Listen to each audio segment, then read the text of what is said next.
Ladies and gentlemen, I wanted to dive down into some updates surrounding my favorite real estate investment trust of all time. And of course, we're talking about the Riocan, which recently just released some news that I thought was very prevalent that I wanted to discuss, while also going over some updates on the current market crash, because REITs are getting pretty devastated here. And with a lot of fear around the real estate market crashing, how could Riocan kind of withstand this? Well, that's what we're going to be talking about in this video. If that's something you can appreciate, hit that like button, folks, because year to date, Riocan is now down 12.61% with a starting yield of over 5%. I'm currently setting up a drip to just kind of continue to cost average into this, but I wouldn't look at REITs from a growth aspect. I never really care if the REIT goes up or down because they're purely for cash flow today. I want to reinvest that cash flow and maybe put it in the S&P 500 or look for some other growth vectors, but not getting that cash flow in a market down period really sucks. So let's talk about some of the robustness, what's going on with Riocan, and should you be worried about the inflationary pressures, the real estate crash, and all this other stuff, because the data to me says otherwise, and it's probably a pretty good buying opportunity. Well, I think a lot of the real estate sector is a good buying opportunity, but take a look at the demographic profile on Riocan. Within 5 kilometers of Riocan centers, there's an average population of 203,000 people with an average household income of $124,000. So by no means I think these people are going to stop buying things at their malls, because obviously retail right now makes up 90% of their entire income, and we're going to look at that retail diversification. But office,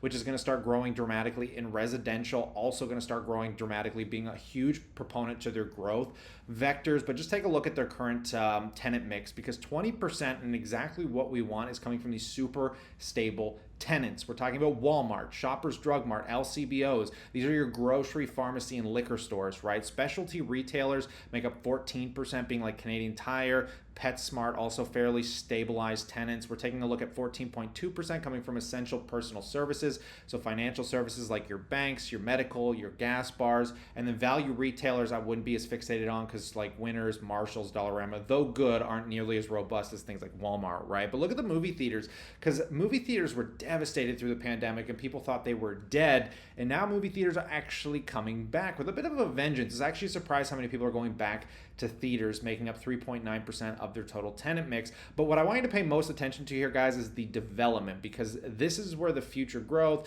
maybe seeing a dividend increase is going to come from, which also is kind of impressive that their current funds from operation payout ratio, so how much money they bring in versus how much they pay out, is sitting, I think, between 50 and 60%. And we're going to take a look at that, because that's very unusual for a REIT, is most of them pay out about 90% of their total funds from operation. But with 42.6 million square feet of development underway, guys, we're going to be talking about some huge cash flow potential here. But what I want you to take a look at is where the current development for most of 2022 is going to be coming from. And the most premier property this company owns is called The Well. This is where we're going to be primarily fixated on, because this is a massive property, 5-minute walk from Union Station, downtown Toronto, like a 5-minute walk from the CN Tower. This is going to reshape the entire, downtown core of Toronto. The office space sits at 1.2 million square feet, retail at 320,000, and residential at 592 units. This is what I talked about the future of city living, where you're basically just building an entire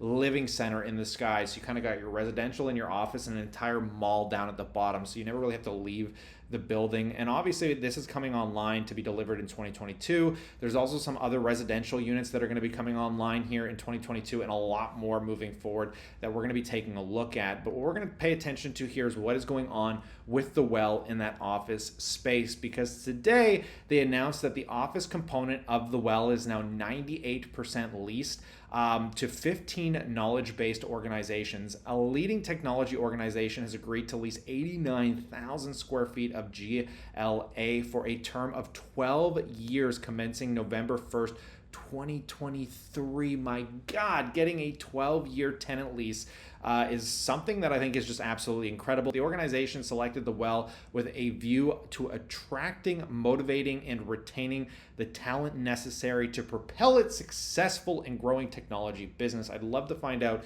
what company this is, because Shopify is already set to lease one of their other primary buildings, I think on King West Street. But anyways, this is an important milestone in completing the premier mixed-use urban development in Toronto. So This is something very much to look forward to, in my opinion. But let's look at the stats, the data here when it comes to kind of commercial real estate, what we can kind of expect moving forward from their kind of condo sales along with the current office income. Because when I looked at their earnings, their office space, the per square footage income actually went up. But when we look at the commercial stats here, guys, coming from the Toronto Real Estate Board, we can actually see that the average office lease in Toronto has actually dropped down to $17.73 per square foot, which is not the best news, but it's only down 2% year over year. Whereas most of the other stats are actually doing, I mean, for office, it's not nearly as good as I'd like to see it. I mean, all sales activity is down 21%, all leasing activity is down 25.4%. So even though the volume is drying up, at least that the lease rate is still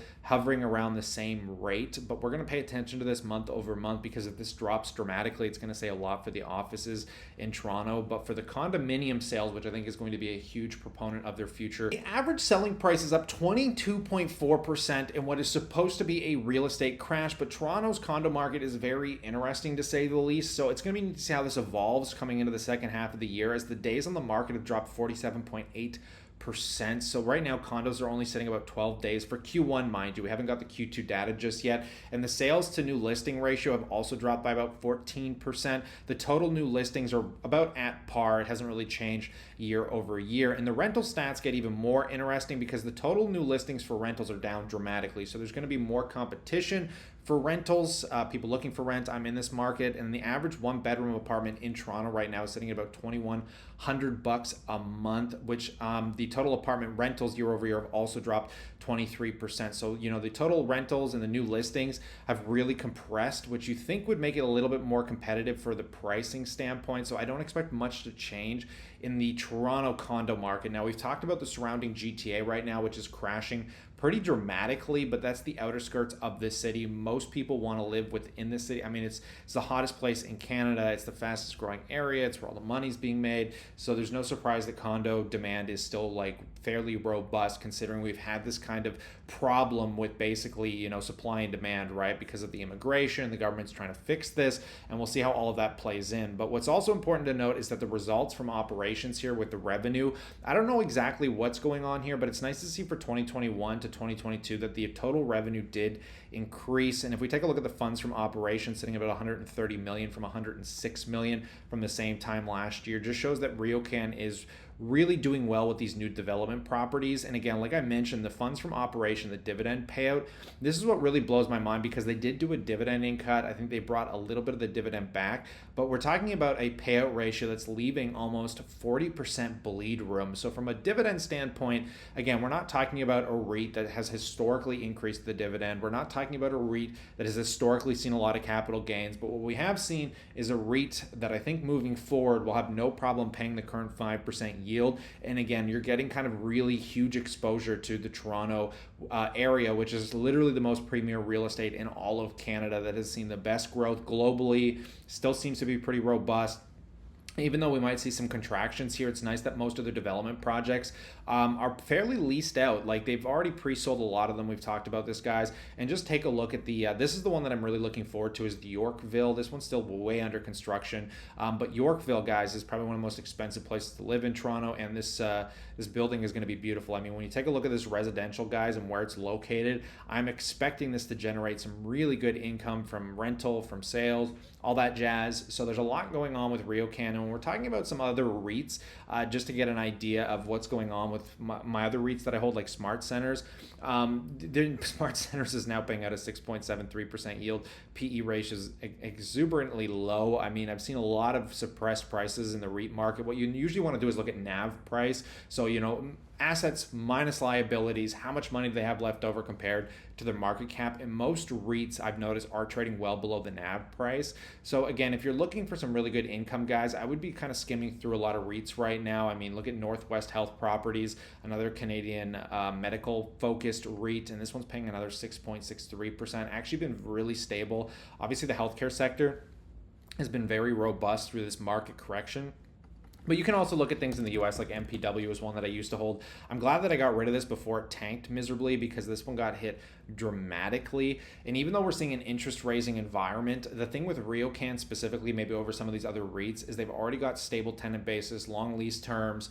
Most of it's sold pre-done. So if you're looking at REITs that have projects that are way out into the future, I would be a little bit more concerned, or if they have a lot of lease renewals coming up. But at the same time, guys, I think the Fed's going to become, and the Canadian Treasury, are going to become very accommodative to this market. I think we're about to see the Band-Aid rip off, because what we're going to see, I think, in the next coming quarters, inflation is going to cool off. I think inflation peaked personally. Gas is starting to come down. All commodities are crashing. So I think what we're going to see is maybe the final real big interest rate hike. It'll go back to probably a more moderate increase until all of a sudden inflation gets back under control. The markets, all that leverage is unwound, and then they'll become accommodative again. We'll probably see a peak in interest raising, maybe sooner than we might expect, depending on how bad unemployment gets, because the Fed and the Canadian Treasury are just playing with these two levers, right, of like interest rates and printing money, and it's all based around the jobs market. So if the jobs market starts to get hindered by them raising rates, all this leverage unwinding, but inflation finally starts to cool down, they're going to want to bring the jobs market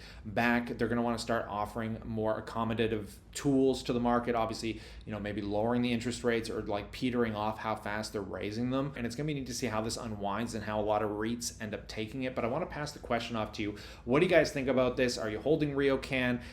What other REITs do you like right now? I'd love to hear about all of that in the comment section below. But stay cool, stay awesome, and as always, I look forward to catching you in the next one.